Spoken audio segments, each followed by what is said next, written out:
Dana hibah yang biasanya diterima oleh pesantren di tahun 2025 ini akan ditiadakan agar hibah ini tidak jatuh pada pesantren yang itu-itu juga.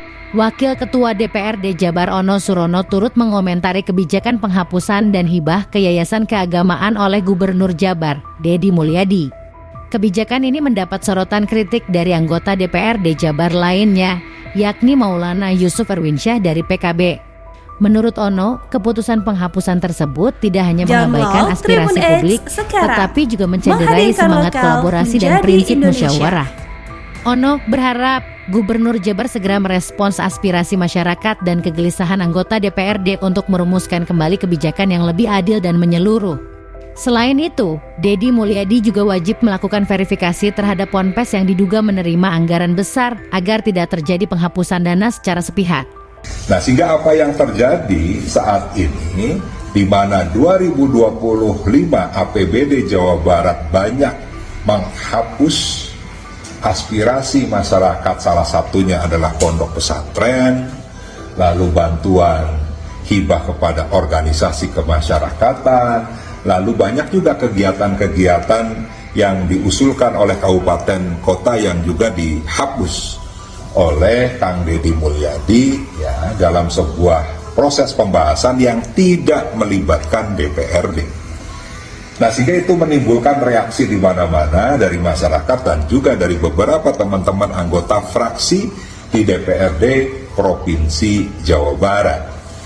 Nah, sehingga tentunya respon dari masyarakat, respon dari teman-teman anggota DPRD harus disikapi betul.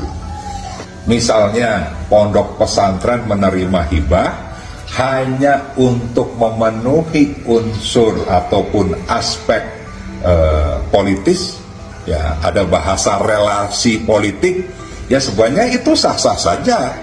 Ya, sama halnya misalnya gubernur datang ke suatu tempat, satu desa, satu organisasi, dia menjanjikan ya ke depan dia akan bantu ya, organisasi, lembaga, atau bahkan masyarakat di desa atau wilayah tersebut, sah-sah saja. Nah, sehingga ya terkait dengan masalah ini, ya saya sih berharap nanti pimpinan akan menindaklanjuti ya aspirasi masyarakat, kegelisahan teman-teman DPRD untuk merumuskan kebijakan yang terbaik. Kalaupun ada pondok pesantren yang diduga ya oleh Gubernur Jawa Barat ini memperoleh anggaran yang besar, maka ya perlu diverifikasi, validasi ulang, tidak dicoret begitu saja tanpa melibatkan ya anggota DPRD maupun dari pondok pesantrennya tersebut. Bikin yayasan palsu Pak di Jawa Barat untuk nyerap duit Pemprov 2 miliar. Gubernur Jabar Deddy Mulyadi ungkap temuan yayasan bodong untuk menyerap dana hibah Pemprov Jabar. Hal itu diungkapkan dalam pertemuan Kang Deddy dengan unsur Kemenak Jabar. Dalam pertemuan itu, Deddy mengungkap alasan kenapa dana hibah untuk yayasan keagamaan dihentikan sementara hingga menuai protes. Kang Deddy menyebut selama ini banyak penerima dana hibah keagamaan ini berasal dari kelompok itu saja. Dalam artian, yayasan yang memiliki akses politik ke gubernur, DPRD, dan relasi kekuasaan lainnya. Tidak hanya itu, Deddy juga mengungkap soal yayasan bodong alias fiktif yang kerjanya hanya untuk menyerap uang APD Pemprov Jabar.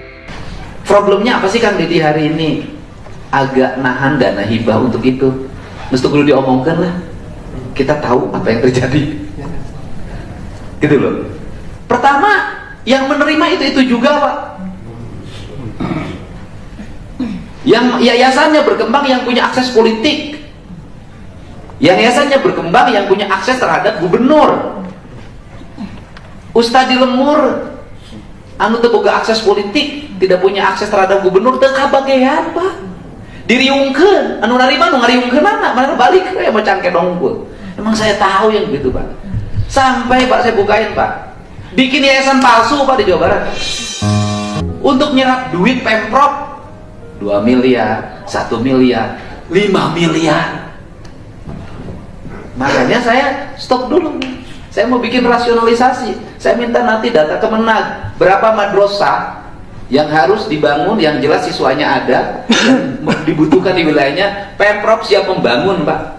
Sudah kita bangun aja, nanti saya ngumpulin dana dari mana-mana, dari BJB, dari mana-mana, kumpulin semua, ayo kita bangunin. Gak ada lagi pemilihan sekolah pemerintah daerah, sekolah Kemenag, gak ada. Semua rakyat Indonesia, rakyat Jawa Barat sekolah di situ. Tapi caranya harus benar, lembaga Islam harus halalan toyiban, harus memberikan contoh. Saya nggak mau nanti ada penerima hibah diperiksa ajengan, Pak, 2 jam, 4 jam.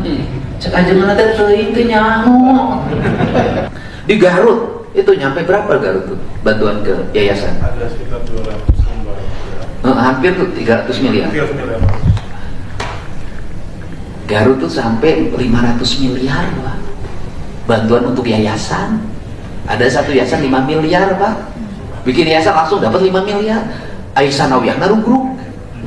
Kan saya ingin besar, kalau mungkin gubernur yang lain nggak berani menghadapi, saya berani, Pak. Udah nggak ada masalah. Dicaci maki, dibenci terserah, diomongin mangga. Yang penting saya ini merubah sistem. Saya nggak mau uang Jawa Barat hanya dinikmati oleh beberapa orang itu juga. Ada satu pesantren nerima 50 miliar, Pak.